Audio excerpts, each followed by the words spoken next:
Hello बच्चों, मैं हूं आपका कुमार सर और आप देख रहे हैं सोशल बाई कुमार, वो एक्सक्लूसिव यूट्यूब चैनल जिसे देखने पर बोर्ड्स में टॉप रिजल्ट्स आते हैं। यहाँ हम स्मार्ट पढ़ते हैं, स्मार्ट सोचते हैं और बोर्ड्स में टॉप करते हैं। आपके अपने बोर्ड एक्सपर्ट कुमार सर के साथ। और खासकर क्लास 10th के सीरियस अचीवर्स के लिए कुमार सर लेकर आए हैं top VIP MCQs super 30 series, जो पहले से ही ऑफलाइन क्लासरूम्स में सुपर हिट है और अब यूट्यूब पर एक्सक्लूसिवली आप सब प्यारे प्यारे बच्चों के लिए। अगर आप ये एमसीक्यूज कॉन्फिडेंटली सॉल्व कर लेते हो ना, तो print culture and the modern world का बेस बिल्कुल एग्ज़ाम रेडी हो जाता है बच्चों, क्योंकि बोर्ड्स के एमसीक्यूज डायरेक्टली इन्हीं कॉन्सेप्ट से पूछे जाते हैं हर साल, जो मैं आपको हर सेक्शन के ईच टॉपिक से कवर कराऊंगा, and that also as per the detailed trend analysis of class 10th previous years. इसमें मिलेंगे आपको quick high quality VIP MCQs, हर करेक्ट ऑप्शन के साथ पावर पैक्ड डिस्कशन, ताकि रिवीजन हो फास्ट, कॉन्सेप्ट्स हो क्लियर और कॉन्फिडेंस बने स्ट्रॉन्ग फ्रॉम द रूट्स, क्योंकि बोर्ड एग्जाम के मंथ्स में टाइम कम होता है और सिलेबस हैवी। इसलिए बच्चों, आपके टाइम और क्लैरिटी का पूरा ध्यान रखा जाएगा। लेकिन शुरू करने से पहले स्क्रीन पर जो सब्सक्राइब बटन और लाइक जो शाइन कर रहे हैं ना, उसे एक सॉलिड क्लिक ज़रूर कर देना और बेल आइकन तो दबाना बिल्कुल नहीं भूलना है बच्चों, ताकि हर वीआईपी रिवीजन सबसे पहले आप तक पहुंचे। और हाँ, इस वीडियो को अगर हो पाए तो अपने फ्रेंड्स, क्लासमेट्स और कजिन्स के साथ भी ज़रूर शेयर कर दें, क्योंकि सही ज्ञान तभी पावरफुल होता है जब सब तक पहुंचे। कमेंट्स में आप अपनी क्वेरीज ज़रूर से लिखें, वीडियो को हाइप करें और थैंक्स बटन पर क्लिक करना ना भूलें बच्चों, क्योंकि अगर आपने दिल से किया तो ये छोटी सी अप्रिसिएशन कुमार सर को नेक्स्ट लेवल मोटिवेशन देती है। तो बच्चों, गेट रेडी, स्क्रीन पर आ रहा है हमारा first topic, the first printed books printing China and Japan. Yes sir, we are ready. Great, great बच्चों। तो MCQ 1 from the first topic. MCQ 1. Which is the oldest known printed book in the world produced in China? दुनिया की सबसे पुरानी printed book कौन सी है और ये चाइना में कब प्रोड्यूस हुई थी? ऑप्शंस आपके सामने बच्चों। कौन बताएगा? सर मैं बताऊं? जरूर बेटा। सर इसका करेक्ट आंसर है ऑप्शन बी, डायमंड सूत्रा। बहुत सही। डायमंड सूत्रा 868 सीई में चाइना के टैंक डायनेस्टी के टाइम प्रिंट हुई थी बच्चों। पहले हैंड रिटन मैन्युस्क्रिप्ट्स में मंथ्स लगते थे, लेकिन ब्लॉक प्रिंटिंग से मल्टीपल कॉपीज बन सकती थी। इस इन्वेंशन से रिलीजियस और फिलोसॉफिकल नॉलेज आम लोगों तक पहुंचने लगी। एनसीईआरटी भी इसे प्रिंट कल्चर का स्टार्टिंग पॉइंट मानता है। Right sir. सर, क्या चाइना में पहले बुक्स सिर्फ रिलीजियस पर्पसेस के लिए ही प्रिंट होती थी? मोस्टली रिलीजियस और बुद्धिस्ट टेक्स्ट पहले बच्चों, लेकिन ग्रेजुअली लिटरेचर और गवर्नमेंट डॉक्यूमेंट्स में भी यूज होने लगी। Okay sir. बच्चों, आपको स्लाइड पे हर एमसीक्यू के साथ मैंने इस बार एक quick fact did you know भी डाला है कि क्या आप इस फैक्ट को जानते थे? This is just for good to information and for you to have easy knowledge. Right बच्चों? तो इन फैक्ट्स को भी आपको एंजॉय करते चलना है। ओके सर, बढ़िया है सर, वेरी गुड बेटा। MCQ 2. Which Japanese text is considered the earliest example of block printing in Japan? Japan में सबसे पुराना ब्लॉक प्रिंटेड टेक्स्ट कौन सा माना जाता है? ऑप्शंस ध्यान से देखेंगे बच्चों। सर मैं बताऊं? बिल्कुल। सर इसका करेक्ट आंसर है ऑप्शन बी, हेक्युमेंटो दरानी। वेरी गुड बेटा। क्या इसे एक्सप्लेन करना चाहोगे? हाँ सर। सर हेक्युमेंटो दरानी 770 सीई में जापान में प्रिंट हुई और ये बुद्धिस्ट प्रेयर्स की कलेक्शन थी। ये चाइना के इन्फ्लुएंस से डेवलप हुई ब्लॉक प्रिंटिंग का अर्ली जापानीज एग्जाम्पल है। Very good. और sir, East Asian print culture का इसको अर्ली फेज माना गया है। बहुत बढ़िया बेटा। सर, ये टेक्स्ट रियल बुक्स जैसी थी या स्क्रॉल फॉर्मेट में थी? मोस्टली स्मॉल पगोडास में मिनिएचर प्रिंट्स, इसलिए एक कॉम्बिनेशन ऑफ ऑब्जेक्ट और बुक फॉर्मेट था बच्चों। Oh wow, cool sir. Yes बेटा। चलो एमसीक्यू 3 पे चलते हैं। Okay sir. एमसीक्यू 3 में बच्चों, what was the main limitation of block printing compare to movable type printing? Block printing में मूवेबल टाइप के कंपैरिजन में सबसे बड़ा लिमिटेशन क्या था? ऑप्शंस देखिए। हाँ सर, मैं बताऊं? जरूर बेटा। सर, इसका करेक्ट आंसर ए है, letters could not be reused. बहुत बढ़िया बेटा। एक्सप्लेन करोगे? हाँ सर। सर, ब्लॉक प्रिंटिंग में हर पेज के लिए नया वुड ब्लॉक कार्व करना पड़ता था। अगर मिस्टेक हो जाती तो पूरा ब्लॉक दोबारा बनाना पड़ता था। मूवेबल टाइप में लेटर्स अलग अलग होते थे, रीअरेंज और रीयूज किया जा सकता था। इससे स्पीड और फ्लेक्सिबिलिटी ड्रामेटिकली इंक्रीज हुई और इसे प्रिंट टेक्नोलॉजी का इवोल्यूशन माना गया। बहुत बढ़िया एक्सप्लेन किया बेटा। Thank you sir.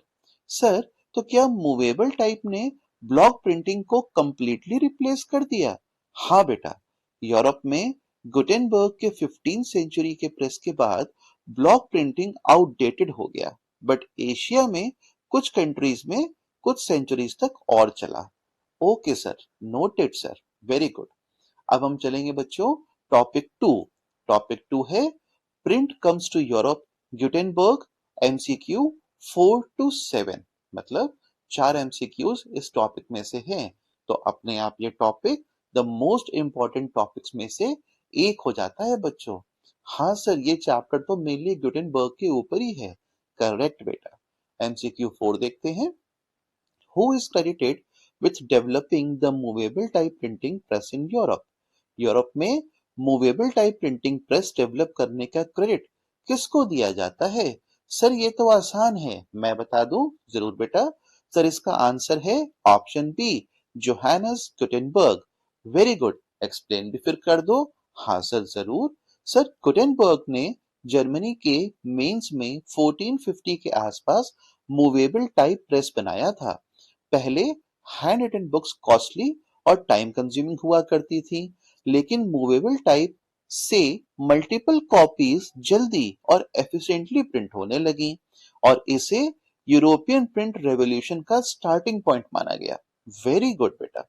Sir, Gutenberg ने प्रिंटिंग इन्वेंट की या इम्प्रूव की? बेटा, गुटेनबर्ग ने पूरी प्रिंटिंग इन्वेंट नहीं की, एग्जिस्टिंग टेक्निक्स को कंबाइन करके एक एफिशिएंट और स्केलेबल सिस्टम डेवलप किया था। तो बहुत अच्छा सवाल पूछा आपने और सारे बच्चे इस बात को ध्यान रखेंगे कि अगर कोई ये सोचता है कि उन्होंने पूरी प्रिंटिंग को एक नए तरह से इन्वेंट कर दिया, तो it is not actually correct, बल्कि उन्होंने सारी चीजें जो अवेलेबल थी उस समय तक प्रिंटिंग के अलग अलग फॉर्मेट्स, उनको ध्यान दे करके उन टेक्निक्स को कंबाइन करके एक एफिशिएंट और स्केलेबल सिस्टम डेवलप किया था। Right sir. Thank you so much sir, ये डाउट तो मेरा भी था। वेरी गुड बच्चों, अब तो क्लियर है? हाँ सर, बहुत बढ़िया। चलो एमसीक्यू 5 पर चलते हैं। Okay sir. Which major book did Gutenberg first print using his press? Very very important VIP MCQ बच्चों। करेक्ट सर, वाकई बहुत इंपॉर्टेंट है। सर, इसका आंसर मैं बता दूं? हाँ बेटा। गुटेनबर्ग ने अपनी प्रेस से सबसे पहली मेजर बुक कौन सी प्रिंट की? इसका आंसर जरूर बताइए। सर, इसका करेक्ट आंसर है ऑप्शन बी, दी बाइबल। वेरी गुड बेटा। बहुत से बच्चे कुरान को लेके कंफ्यूज हो जाते हैं, सो ध्यान रखेंगे, यहाँ पे the Holy Quran is not the right answer. यहाँ पे इस क्वेश्चन का आंसर है the Bible. Okay sir. Gutenberg Bible 1455 में प्रिंट हुई और पहले मास प्रोड्यूस्ड बुक भी बनी। पहले हैंड रिटन बाइबल्स रेयर और कॉस्टली हुआ करती थी। मास प्रिंटिंग से रिलीजियस और स्कॉलरली नॉलेज वाइडर पॉपुलेशन तक पहुंचने लगी और इसे यूरोपियन रेवोल्यूशन का मास माइलस्टोन माना जाता है। Okay sir. सर, क्या बाइबल के अलावा और बुक्स भी प्रिंट हुई थी? इनिशियली बाइबल और रिलीजियस टेक्स्ट बच्चों, लेकिन बाद में साइंटिफिक और लिटरेरी वर्क्स भी प्रिंट होने लगे। Got it sir, note it sir. Okay okay. अब बच्चों हम एमसीक्यू 6 को देखते हैं। Fine sir. एमसीक्यू 6 कहता है, why was Gutenberg's movable type press more efficient than earlier block? Why was Gutenberg's movable type press more efficient than earlier block printing in Europe? Gutenberg की movable type press पुराने block printing से ज्यादा efficient क्यों थी? Options देखिए बच्चों। Sir मैं बताऊं जरूर। Sir option A, letters could be reused and rearranged. Fabulous बेटा। ब्लॉक प्रिंटिंग में हर पेज के लिए नया ब्लॉक कार्व करना पड़ता था। मिस्टेक्स करेक्ट करना मुश्किल था। मूवेबल टाइप में लेटर्स को रीअरेंज और रीयूज किया जा सकता था, जो प्रोडक्शन स्पीड और फ्लेक्सिबिलिटी को ड्रामेटिकली इंक्रीज करता था। और यूरोपियन प्रिंट रेवोल्यूशन का इसे इसीलिए की इनोवेशन माना जाता है। सर, तो क्या गुटेनबर्ग का इन्वेंशन सिर्फ स्पीड के लिए था? स्पीड के साथ साथ रिप्रोड्यूसिबिलिटी और एक्सेसिबिलिटी भी इसके मेजर एडवांटेजेस थे बच्चों। Right sir. ओके। सो बच्चों एमसीक्यू 7 पर चले। हाँ sir, very good. Which city is associated with Gutenberg and the origin of European printing? Gutenberg और यूरोपियन प्रिंटिंग का ओरिजिन कौन से शहर से लिंक होता है? ऑप्शंस देखिए। सर मैं बताऊं? बिल्कुल सर, इसका करेक्ट आंसर है ऑप्शन बी, मेंस। करेक्ट बेटा। सर, गुटेनबर्ग ने मेंस जर्मनी में अपना प्रेस डेवलप किया था। ये सिटी यूरोपियन प्रिंट रेवोल्यूशन का स्टार्टिंग पॉइंट बना। पहले हैंडरिटन बुक्स लिमिटेड और कॉस्टली थी, लेकिन गुटेनबर्ग की प्रेस से नॉलेज फास्ट और मास स्केल पे स्प्रेड होने लगी। वेरी गुड बेटा। तो ध्यान रखेंगे, इसे प्रिंट रेवोल्यूशन का की लोकेशन माना गया है। अक्सर एमसीक्यू में क्वेश्चन ऐसे भी बन जाता है कि प्रिंट रेवोल्यूशन का की लोकेशन किस शहर को माना गया था? तो आंसर क्या होगा बच्चों? Sir, Mainz. Very good. Sir, क्या गुटेनबर्ग ने कहीं और भी प्रेस बनाई थी? मेंस में ही काम शुरू हुआ और वहीं से यूरोप में प्रिंटिंग का रेवोल्यूशन स्प्रेड हुआ था बच्चों। धीमे धीमे स्प्रेड होता गया। Okay sir. चलते हैं बच्चों टॉपिक 3 पर, which is print revolution and its impact, reading public, dissent, fear, etcetera. इसमें से बच्चों हमारे सामने 6 एमसीक्यूज आएंगे, 8 to 13। Okay sir, another important topic. Yes बच्चों। एमसीक्यू 8 आपके स्क्रीन पर। How did the printing press contribute to the rise of a reading public in Europe? Printing press ने यूरोप में रीडिंग पब्लिक के राइज में कैसे help की? Sir, इसका आंसर मैं बताऊं? जरूर बेटा। सर, इसका आंसर है option B, by making books accessible and affordable. Very good बेटा। एक्सप्लेन भी करना चाहोगे? हाँ सर, कर सकता हूं। करो बेटा। सर, मूवेबल टाइप और प्रिंटिंग प्रेस से बुक्स आम लोगों तक इजीली पहुंचने लगी। पहले हैंड रिटन बुक्स एक्सपेंसिव और लिमिटेड थी, मोस्टली एलीट और स्कॉलर्स के पास। 16th सेंचुरी में अर्बन मिडिल क्लास और स्टूडेंट्स भी रीडिंग पब्लिक का हिस्सा बन गए और लिटरेसी और सोशल ट्रांसफॉर्मेशन का इन्हें ही स्टार्टिंग पॉइंट माना गया। बहुत खूब बेटा। सर, क्या पहले मिडिल क्लास बुक्स रीड करते थे? नहीं बच्चे, प्रेस के बाद ही आम लोग और स्टूडेंट्स भी नॉलेज को एक्सेस करने लग पाए थे। Noted sir. Okay sir, good बेटा। एमसीक्यू 9 पर चलते हैं। हाँ सर। एमसीक्यू 9 में बच्चों, which factor made authorities in Europe fearful of print in the 16th century? 16th century में अथॉरिटीज प्रिंट को क्यों डर से देखने लगे थे? सर, ये तो बहुत इंटरेस्टिंग क्वेश्चन है। इसका जवाब मैं दे दूं विथ एक्सप्लेनेशन? जरूर बेटा। सर, आंसर है option B, ideas could spread beyond control. Very good. और सर एक्सप्लेनेशन है, प्रिंट से रिलीजियस और पॉलिटिकल आइडियाज क्विकली स्प्रेड होने लगा था। अथॉरिटीज और चर्च डर गए क्योंकि डिसेंट और क्रिटिसिज्म आम लोगों तक अब इजीली पहुंच सकता था।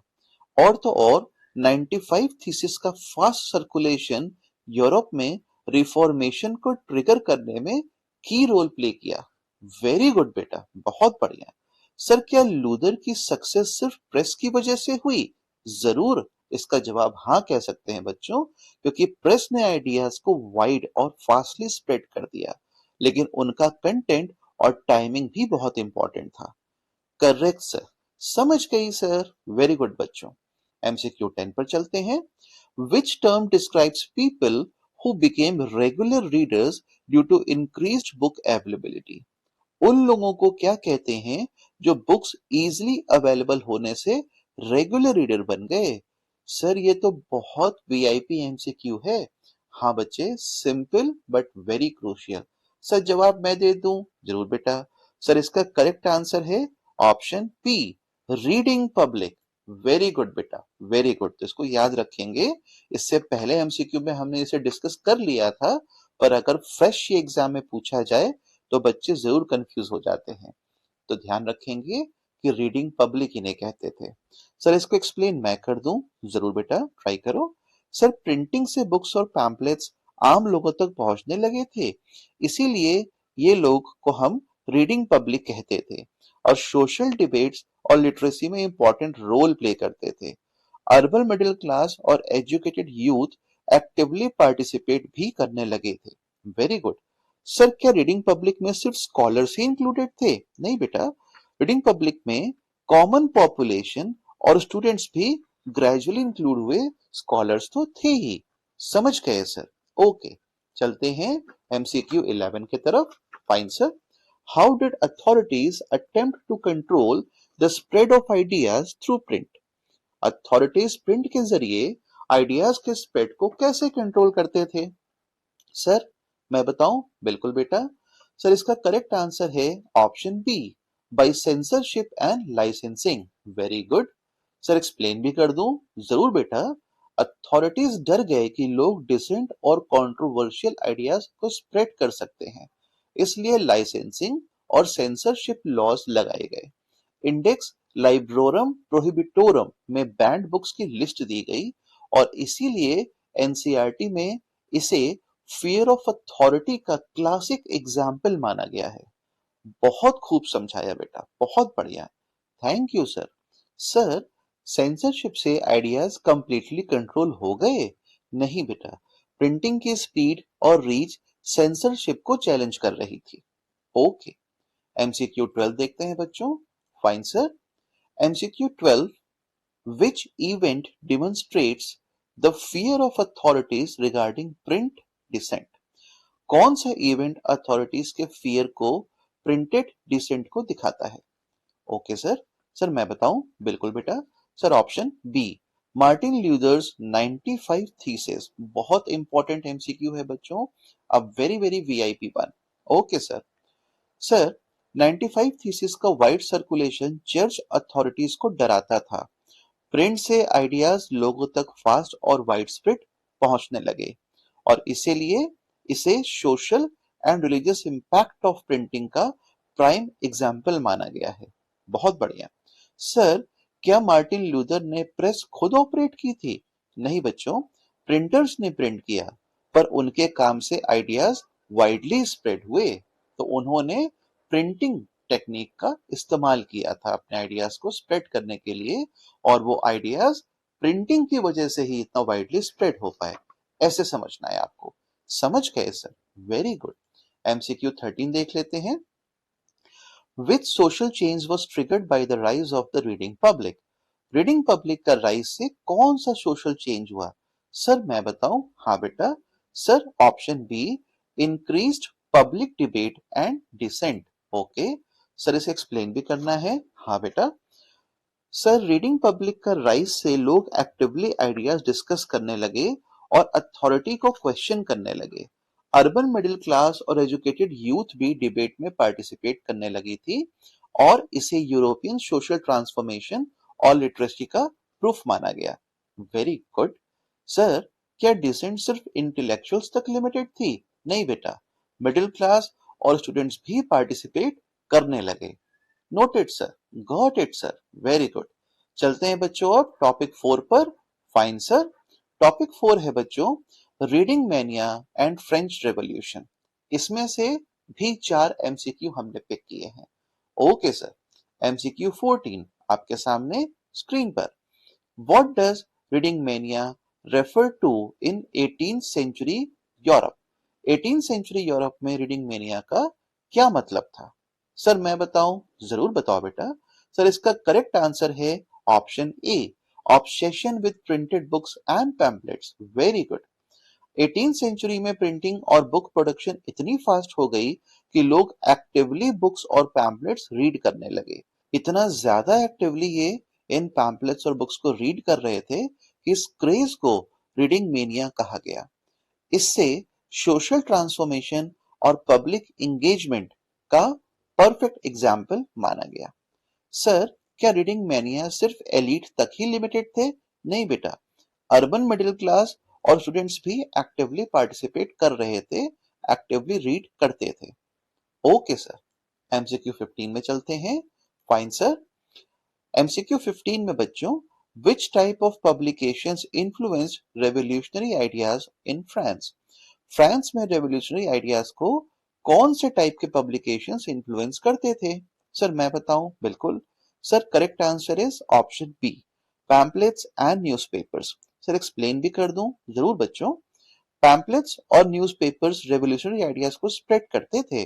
एबीसीएस का essay what is the third state आम लोगों में पॉलिटिकल अवेयरनेस और डिबेट करने में इंपॉर्टेंट रोल प्ले करता था, और वो प्रिंटिंग की वजह से ही पॉसिबल हो पाया। और ये प्रिंट का रोल इन रेवोल्यूशन को बखूबी हाईलाइट करता है। बहुत बढ़िया बेटा। सर क्या प्रिंट ने रेवोल्यूशन स्टार्ट कर दिया? नहीं बेटा, प्रिंट ने आइडियाज स्प्रेड किए और अवेयरनेस बनाई जो रेवोल्यूशंस की ग्राउंड रियलिटी को फ्यूल करता था। तो आप इसको ऐसे बोल सकते हैं, रेवोल्यूशन का तो पार्ट बना ही, लेकिन रेवोल्यूशन सिर्फ प्रिंट ने शुरू किया ये कहना थोड़ा सा गलत होगा। वो उसने पार्टिसिपेट किया, स्प्रेड करने में बहुत हेल्प किया। हाँ सर, समझ गए सर, बहुत बढ़िया। चलो अब चलते हैं हम लोग एमसीक्यू 16 पर। Fine sir. Why did authorities fear pamphlets during the French Revolution? Authorities French revolution के टाइम पैम्फलेट से क्यों डरते थे? सर ये तो आसान है, बताओ बेटा। Sir option B, they spread dissent and criticism rapidly. Pamphlet तेजी से डिसेंट और क्रिटिसिज्म को स्प्रेड करते थे। अथॉरिटीज को डर था कि आम लोग मोनार्क और चर्च के डिसीजंस अब ओपनली क्वेश्चन करने लगेंगे। बिल्कुल सही बताया बेटा, बहुत बढ़िया आंसर। सर क्या एनोनिमस पैम्पलेट्स ज्यादा डेंजरस थे?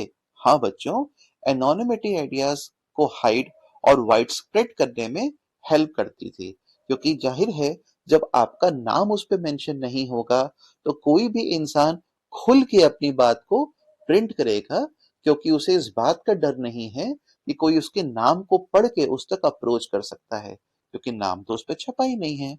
Correct sir. बड़े चालाक थे सर उस समय के लोग। चालाक नहीं बेटा, they were intelligent, they found new ways how to spread their ideas. Correct sir, right sir. चले एमसीक्यू 17 पर। Sure sir. एमसीक्यू 17 बच्चों, what role did reading mania play in public participation during the French Revolution? Reading mania ने French revolution में public participation में क्या role play किया? Sir मैं तो देख रहा हूं कि रीडिंग मैनिया से बहुत सारे एमसीक्यूज हैं।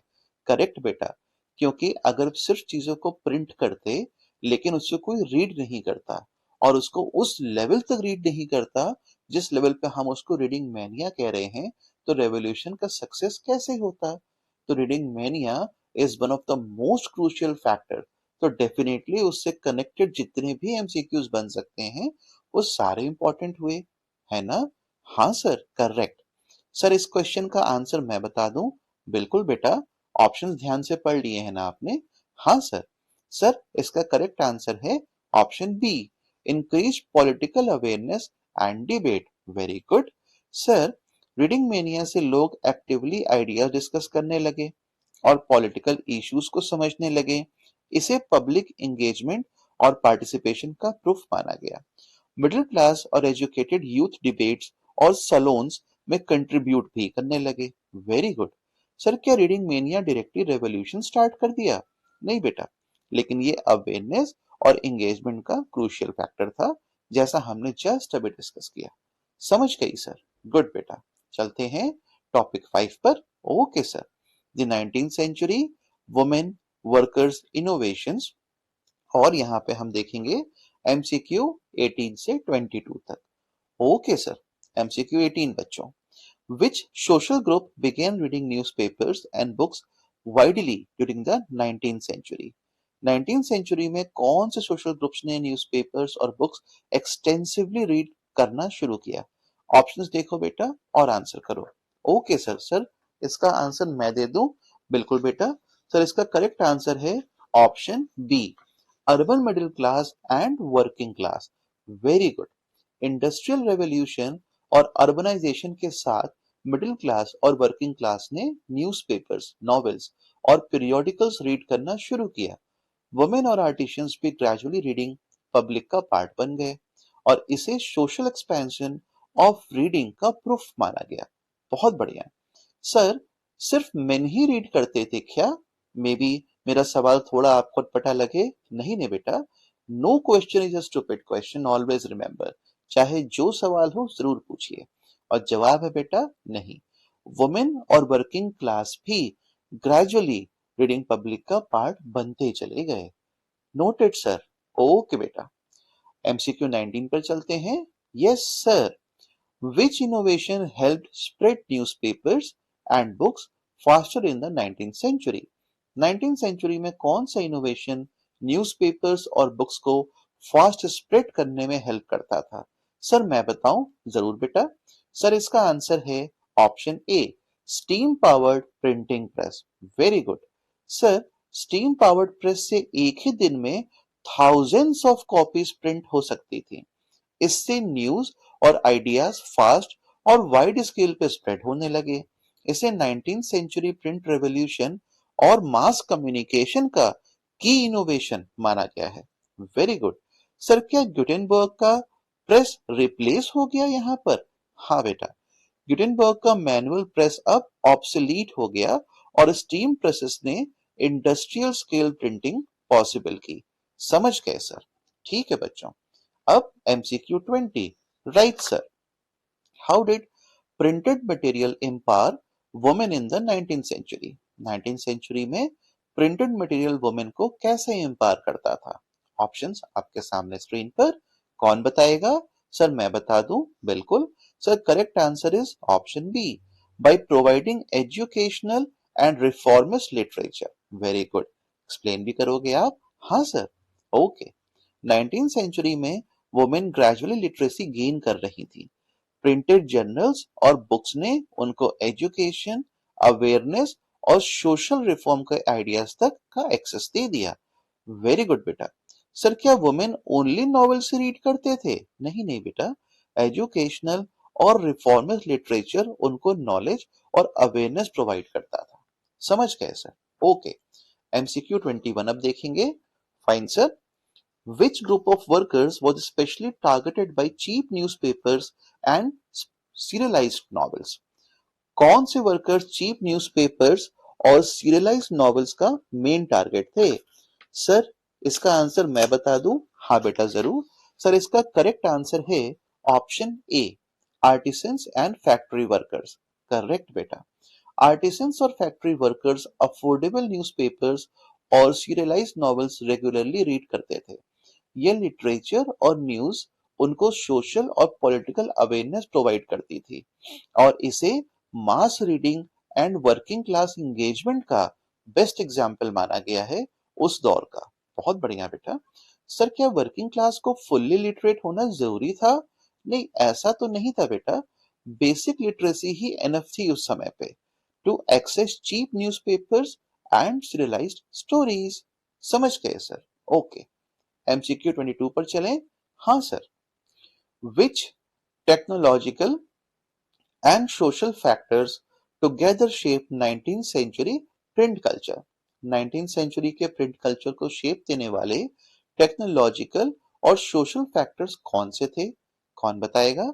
सर मैं बताऊं? जरूर sir. Option B, steam press, urbanisation, literacy rise and reading public. Sir explain भी कर दूं? बहुत अच्छा बेटा, बिल्कुल कीजिए। सर स्टीम पावर्ड प्रेस और अर्बनाइजेशन ने मास प्रिंटिंग पॉसिबल की। लिटरेसी रेट और रीडिंग पब्लिक के राइज से बुक्स और न्यूज़पेपर्स वाइड स्केल पे सर्कुलेट होने लगे और इसीलिए इसे 19th सेंचुरी प्रिंट कल्चर का टेक्नोलॉजिकल और सोशल फाउंडेशन का एग्जाम्पल माना गया है। सोशल फाउंडेशन का? हाँ सर, वेरी गुड। सर क्या प्रिंट कल्चर सिर्फ टेक्नोलॉजी से बनी? नहीं बेटा, सोशल फैक्टर्स जैसे अर्बन ऑडियंस और लिटरेसी भी इक्वली मायने रखते थे। समझ गए सर? फाइन बच्चों, अब चलेंगे हम टॉपिक 6 पे।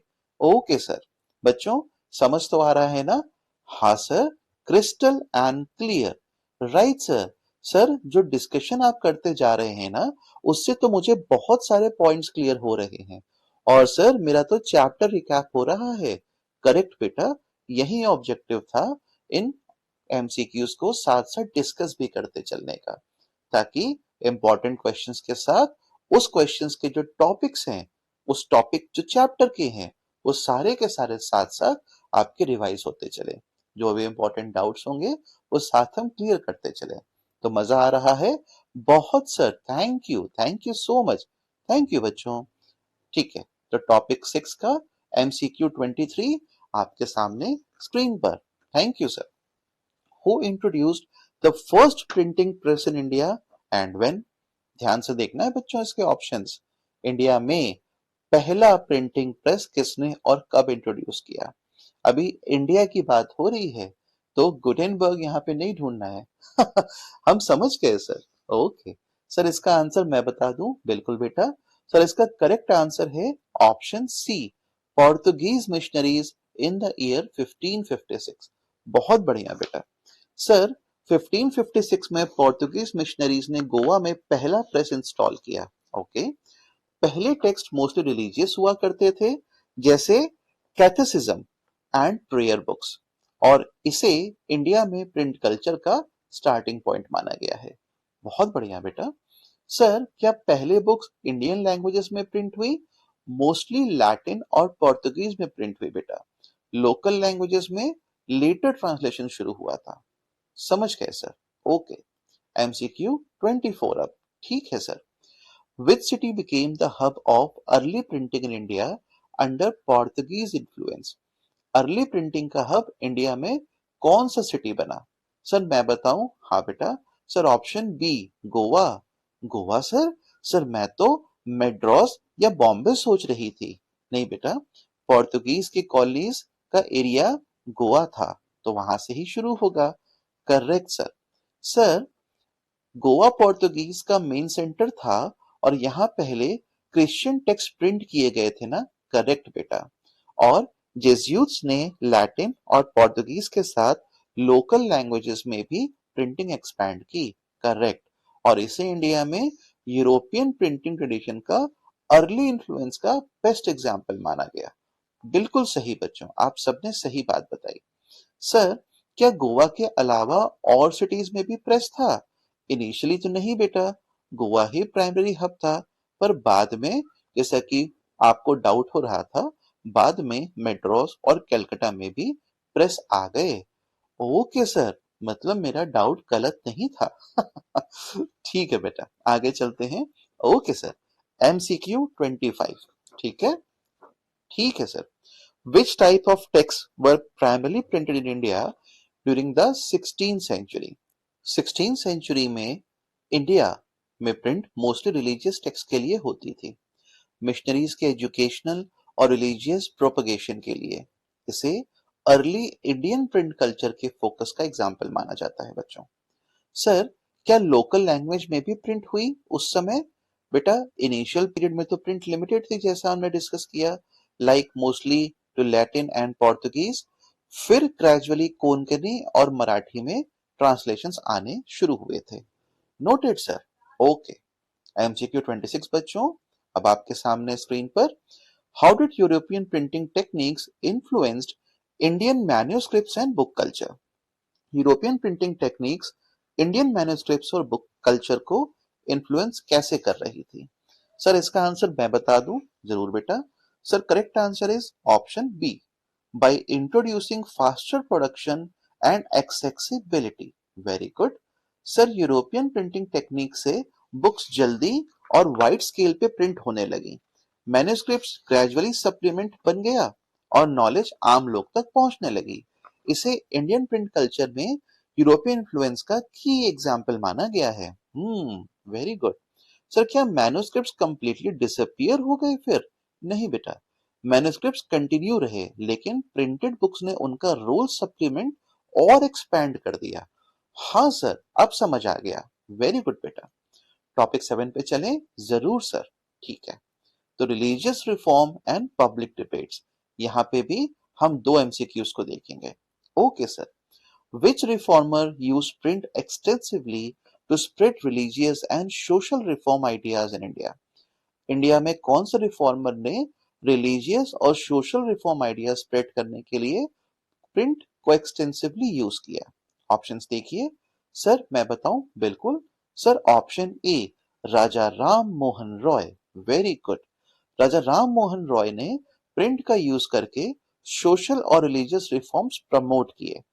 संवाद कामुदी के जरिए सती के खिलाफ कैंपेन किया और एजुकेशन और रैशनल थिंकिंग को पॉपुलराइज किया, और इसे इंडियन रिफॉर्म मूवमेंट में प्रिंट का पायनियरिंग रोल माना गया। बहुत बढ़िया बेटा। सर क्या ये न्यूज़पेपर्स आम लोग भी रीड करते थे? Mostly urban educated middle class, लेकिन अवेयरनेस ग्रेजुअली रूरल एरियाज तक पहुंच रही थी बच्चों। समझ गई सर। ओके। एमसीक्यू 28 देखते हैं बच्चों। How did print stimulate public debates on religion and society in 19th century India? A very very VIP question बच्चों, और क्वेश्चन 27 भी वीआईपी क्वेश्चन का one of the most VIP question है। समझ गए सर? Noted sir. सर इसका answer मैं बताऊं? जरूर बेटा। सर इसका करेक्ट आंसर है option B, by spreading reformist ideas widely and inviting discussion। और ऐसा क्यों है बेटा?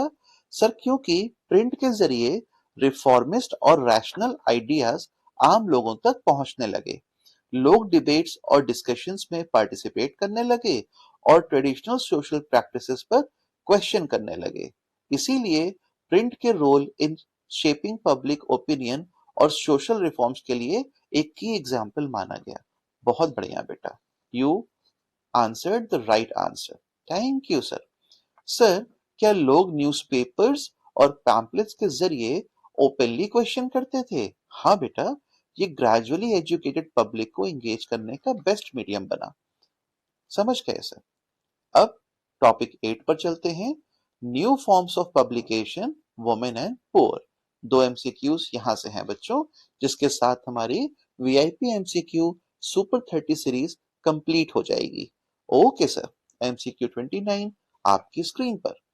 How did cheap publications reach the poor and working class in the 19th century? 19th century में चीप पब्लिकेशंस पुअर और working class तक कैसे पहुंची थी? सर मैं बताऊं? जरूर बेटा। Sir option A, through subscription, libraries and serialised stories. Very good. Artisans और फैक्ट्री वर्कर्स वीकली इंस्टॉलमेंट्स में चीप नॉवेल्स और न्यूज़पेपर्स रीड करते थे। सब्सक्रिप्शन, लाइब्रेरीज और सीरियलाइज्ड स्टोरीज उनको एक्सेस प्रोवाइड करते थे। इसे working class engagement in 19th century print culture का एग्जाम्पल माना जाता है। गुड। सर क्या वर्किंग क्लास फुल्ली लिटरेट होना जरूरी था? नहीं बेटा, जैसा हमने पहले भी बात की, बेसिक लिटरेसी और वीकली इंस्टॉलमेंट्स एनफ थे to engage with reading. Correct sir. Okay sir. अब देखते हैं बेटा एमसीक्यू 30, जिसमें हम बात करेंगे प्रिंट एंड सेंसरशिप के बारे में। एमसीक्यू 30 बच्चों आपके सामने स्क्रीन पर। Which method did authorities use to enforce print censorship in India under colonial rule? Colonial rule में अथॉरिटीज प्रिंट सेंसरशिप इन्फोर्स करने के लिए कौन सा मेथड यूज करते थे? ऑप्शंस आपके सामने स्क्रीन पर, ध्यान से देखना है बच्चों, फिर आंसर करना है। सर मैं करूं? हाँ बेटा। Sir correct answer is option A, licensing approval and banning of publications. Very good, explain भी कर दीजिए। Sure sir. Sir British India में प्रेस और पब्लिकेशंस पे स्ट्रिक्ट कंट्रोल था। करेक्ट। लाइसेंसेस और अप्रूवल्स रिक्वायर्ड थे और डिसेंटिंग न्यूज़पेपर्स फ्रीक्वेंटली बैन होते थे। करेक्ट बेटा। इसे कॉलोनियल कंट्रोल ओवर प्रिंट और सप्रेशन ऑफ आइडियाज का एग्जाम्पल माना जाता है। Very good. सर क्या ये रूल्स आम न्यूज़पेपर्स पे भी लागू होते थे? हाँ बेटा, स्पेशली वर्नाकुलर और पॉलिटिकली सेंसिटिव न्यूज़पेपर्स पे तो खास तौर पे। समझ गए सर? Okay sir. बच्चों अब बारी है एज यूजुअल 5 बोनस क्वेश्चंस की, क्योंकि bonus questions is equal to bonus marks, और बोनस तो सबको पसंद आता है ना? हाँ सर, यस सर। सर जैसे मारियो को बोनस वहां स्क्रीन पर मिल रहे हैं, वैसे ही बोनस हमें भी मिलेंगे ना? जरूर बेटा, अगर आप बोनस एमसीक्यूज को भी दिल और दिमाग में सुपर 30 सीरीज के जैसा बिठा लेंगे तो। जरूर सर। तो चलो, पहला बोनस क्वेश्चन अब आपके स्क्रीन पर आ रहा है। एमसीक्यू 1। सर बोनस एमसीक्यू 1 ना? करेक्ट बेटा, bonus MCQ 1। Why is the Gutenberg press considered the starting point of the European print revolution? Right sir, a real bonus MCQ. Correct बेटा। Gutenberg press को European print revolution का starting point क्यों माना जाता है? Sir मैं बताऊं? बिल्कुल sir, option B, it allowed mass production of books using movable type. Correct बेटा। बच्चों ध्यान देना है, क्वेश्चन हो सकता है कि आपको इजी जरूर लगा हो सोचने में कि गुटेनबर्ग की तो बात हो रही है, लेकिन जो ऑप्शंस दिए हुए हैं वो थोड़े से टिपिकल हैं। तो इस बात का भी आपको ध्यान रखना है बोर्ड के एग्जाम में कि कई बार जो आपके दिमाग में एक ऑब्वियस आंसर है वो क्वेश्चन में ऑलरेडी दे दिया गया होता है। जैसे प्रिंटिंग को अगर हम बात करें कि starting point of European revolution कौन सी थी, तो गुटेनबर्ग दिमाग में आती है, पर गुटेनबर्ग तो क्वेश्चन में पहले ही मेंशन कर दिया। अब जो ऑप्शंस हैं उनको ध्यान से अगर आप देखते हो तो वो कॉम्प्लिकेटेड लगते हैं। तो इस सिचुएशन में ऐसे एमसीक्यूज भी आते हैं जिनको आपको हैंडल करना होगा। उसमें ऑप्शंस को 2 बार 3 बार पढ़ो, लॉजिक को समझो और टेंशन की छुट्टी करो, जैसा यहाँ पे इस बच्चे ने किया। Correct sir. एक्सप्लेन करोगे? जरूर सर। सर 1450 के आसपास जर्मनी में गुटेनबर्ग ने मूवेबल टाइप प्रेस का कॉम्बिनेशन डेवलप कर दिया था। पहले बुक्स हैंड रिटन और एक्सपेंसिव होती थी, लेकिन प्रेस से मास प्रोडक्शन पॉसिबल हो गया और नॉलेज अब आम लोगों तक पहुंचने लगी।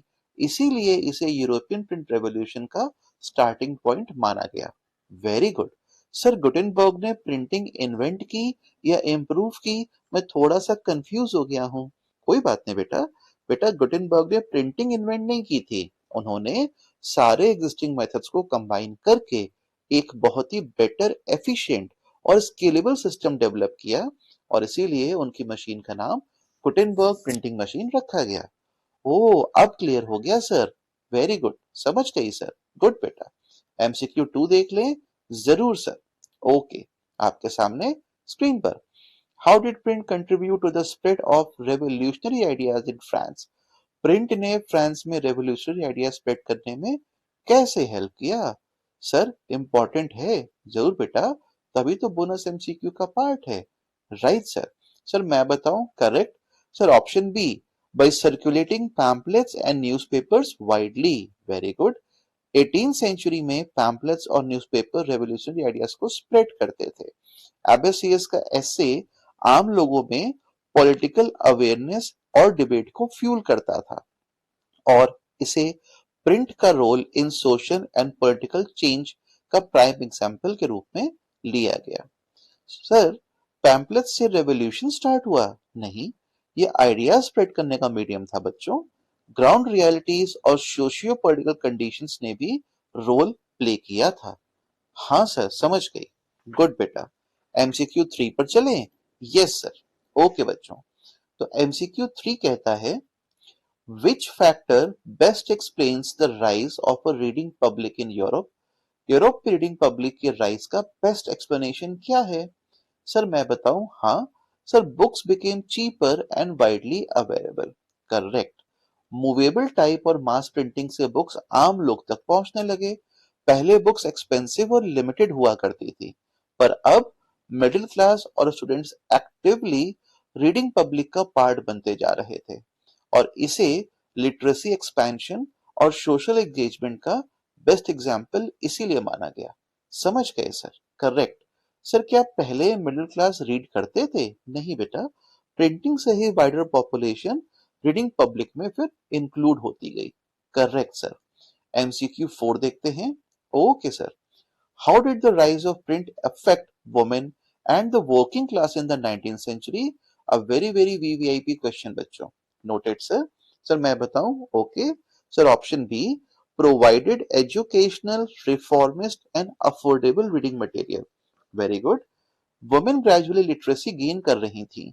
जर्नल्स और सीरियलाइज्ड नॉवेल्स ने उनको एजुकेशन और रिफॉर्मिस्ट आइडियाज तक एक्सेस दिया। वर्किंग क्लास भी चीप न्यूज़पेपर्स और इंस्टॉलमेंट्स के जरिए रीडिंग में इंगेज होने लगी थी, और इसे सोशल इंक्लूसिविटी और एम्पावरमेंट का एग्जाम्पल के रूप में लिखा जाने लगा जब भी इसके बारे में बात होती थी। और बेटा, जब भी इसके बारे में ऐसा कोई क्वेश्चन आएगा तो इसे आप सोशल इंक्लूसिविटी और एम्पावरमेंट के बेस्ट एग्जाम्पल के रूप में लिख भी देना। Sure sir, yes sir, very good बच्चों। अब हम चलेंगे एमसीक्यू 5 तक। हाँ सर। सर मेरा एक क्वेश्चन है। हाँ बेटा पूछो। सर क्या वर्किंग क्लास फुल्ली लिटरेट भी होना जरूरी थी? नहीं बेटा, बेसिक लिटरेसी और सीरियलाइज रीडिंग भी एनफ थी उस समय रीडिंग क्लास में इंगेज होने के लिए, आगे बढ़ने के लिए, चीजों को समझने के लिए। Okay sir. एमसीक्यू 5 देखते हैं बच्चों। Which combined factors shaped print culture globally across countries? कौन से combined factors ने centuries के across global print culture को shape किया? Another VVIP question बच्चों, और थोड़ा सा एग्जाम्पल्स को, जो इसके ऑप्शंस उसको ध्यान से पढ़ना है। Okay sir. सर मैं बताऊं? हाँ बेटा। Sir correct answer is option A, technology, literacy, urbanisation and active reading public. Very good. समझाएंगे भी? हाँ sir. Sir printing technology, urbanisation और राइजिंग लिटरेसी ने रीडिंग पब्लिक को सपोर्ट किया। 15th to 19th सेंचुरीज में कंबाइंड फैक्टर्स ने global print culture को शेप दिया, और इसे cross cutting understanding of print history का एग्जाम्पल माना गया। गुड बेटा। सर क्या प्रिंट कल्चर सिर्फ टेक्नोलॉजी से बनी? नहीं बच्चों, सोशल फैक्टर्स और लिटरेसी भी इक्वली इंपॉर्टेंट रोल प्ले कर रहे थे। ओके सर, समझ गए सर। बहुत बढ़िया बच्चों, thank you so much sir. अब बच्चों ध्यान से सुनना है। एमसीक्यूज सिर्फ चैप्टर हेडिंग्स या टॉपिक से ही नहीं आते। तो फिर सर बच्चों, ये डेट्स और इंपॉर्टेंट इवेंट से भी डायरेक्टली अक्सर पूछे जाते हैं। हाँ सर, सो तो है। तो बच्चों आपके सामने स्क्रीन पर देखो, इंपॉर्टेंट डेट्स का एक मैंने फ्लो चार्ट डिस्प्ले में लगाया है। Print culture in the modern world chapter के लिए आपके सामने ईयर वाइज, मतलब कि डेट वाइज सारे के सारे इवेंट्स मैंने डिस्प्ले में डाल दिए हैं। छोटा सा उनके बारे में मैंने रेफरेंस भी दे दिया है, और हर रो में आप देख सकते हो एक एब्रिवेशन मेंशन्ड है, जो कि एक इंटरेस्टिंग मेमोरी ट्रिक है आपको इन्हें इजी वे में याद रखने के लिए। Giant silly penguins parade rapidly, flying really really with excited mini cats। Easy था ना सर? बड़ा फनी भी। करेक्ट बेटा, इसीलिए ताकि ये लाइन आपको आसानी से याद हो जाए। एक बार फिर से रिपीट करो तो मेरे साथ। Okay sir. Sir, giant silly penguins parade rapidly, flying really really with excited mini cats। Giant silly penguins parade rapidly, flying really really with excited mini cats। Sir याद हो गया, कितना आसान था। वेरी गुड बच्चों, very good. Each initial letter of each these words will help you recall the main event. Like if you can see here G, so G means Gutenberg. Here S means spread. P means Portuguese, और GSP जो हमने अभी देखा, ये इस line से आपको आसानी से याद आ जाएगा। Giant sleep penguins parade rapidly, flying really really with excited mini cats। मजेदार है सर, बहुत बढ़िया बच्चों। Wow sir, thank you so much. You are always welcome बच्चों, ऑलवेज वेलकम। तो है ना इंटरेस्टिंग और मजेदार? ट्रू सर, बड़ा इजी लग रहा है अब तो, इसको याद करने में भी, और ऐसा जैसे चुटकियों में याद करा देने वाली ट्रिक। सच में सर, मजा आ गया सर। थैंक यू बच्चों, थैंक यू, बहुत बढ़िया। और जो बच्चे इसे डिटेल में समझना चाहते हैं, वो वीडियो को पॉज करके आराम से पढ़ सकते हैं, सोच सकते हैं और कनेक्ट कर सकते हैं। और इस रिवीजन को और भी ज्यादा मीनिंगफुल और मजेदार बनाने के लिए बच्चों, मैंने इन्हीं डेट्स के और इवेंट्स के नेक्स्ट 10 एमसीक्यूज भी ऐड कर दिए हैं आप लोगों के लिए, और तो और ऑल विद सॉल्यूशंस, जिससे आप इजी वे में अपनी प्रिपरेशन को चेक कर सकते हैं। देखो, इनसे बने हुए 10 वीआईपी एमसीक्यूज, और इसके साथ मैंने इनके सॉल्यूशंस भी ऐड कर दिए हैं to cross check your understanding and knowledge. Wow sir, आज का सेशन ट्रूली अमेजिंग था। आपने पूरे चैप्टर को टर्बो स्पीड रिवीजन के साथ क्रिस्टल क्लियर कर दिया है, बिल्कुल वैसे ही जैसे rise of nationalism in India and Europe में किया था सर। एमसीक्यूज इतने शार्प थे कि सीधे दिमाग में क्लिक हो गए हैं। बच्चों, एक बात हमेशा याद रखना, बोर्ड के मार्क्स लक से नहीं आते, ये आते हैं स्मार्ट रिवीजन, राइट स्ट्रैटेजी और रेगुलर प्रैक्टिस से। Right sir, noted sir. Sir, हमेशा की तरह कंक्लूड करते हुए हम सबके एक्सपीरियंस के आधार पर क्या मैं 2 पंक्तियां बोल सकता हूं? जरूर बेटा। Thank you sir. Sir, chapter बोला मुझे समझो जरा, एमसीक्यूज बोले लॉजिक लगाओ तो भला। कुमार सर के वीआईपी स्मार्ट रिवीजन से टेंशन को करो बाय, बोर्ड में मार्क्स बोलेंगे तुम तो टॉपर हो भाई। बहुत खूब बेटा, बहुत खूब, amazing, thank you. Thank you बच्चों, थैंक यू, थैंक यू। बच्चों, आज का revision complete. Channel social by Kumar पर और भी बहुत सारी पावरफुल प्लेलिस्ट ऑलरेडी अवेलेबल हैं आप लोगों के लिए। बस प्ले करो और टेंशन की छुट्टी करो।